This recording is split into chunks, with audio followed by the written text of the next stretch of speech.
অর্ডারটা ছিল আমার এই সিজনের সেকেন্ড ব্রাইড। লোকেশনটা ছিল রানাঘাট। সচরাচর আমি রানাঘাট অবধিও অর্ডার নিই না। আমি আমার বাড়ির লোকালে মানে ফুলিয়ার আশেপাশে করার চেষ্টা করি। বেশি দূরে নিতে ঠিক ভয় লাগে আর কি, কী করে যাবো আসবো। কিন্তু এখনও অবধি আমার বাড়ি থেকে দেওয়া আসা নেওয়া আসা করে বলে কোনো সমস্যা হয় না। জানি না একা যখন যাবো তখন আমি কী করব।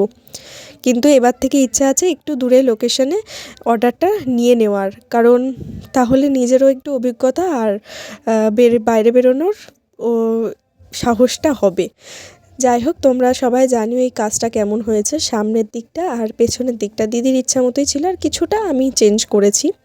দিদির সব মিলিয়ে দিদির পছন্দ হয়েছে। আর দিদির করার পরে দিদির ননদের মামি শাশুড়িরও আমি ডিজাইন করেছি, কিন্তু সেইগুলো না ক্লিপ তোলা হয়নি। কাজ করতে করতে অনেক সময় ভুলে যাই যে আমাকে সেটা তুলতে হবে, কিন্তু এটা যেহেতু তুলেছি তাই আমি ভিডিওটা করতে পেরেছি। তোমরা অবশ্যই জানিও কেমন হয়েছে।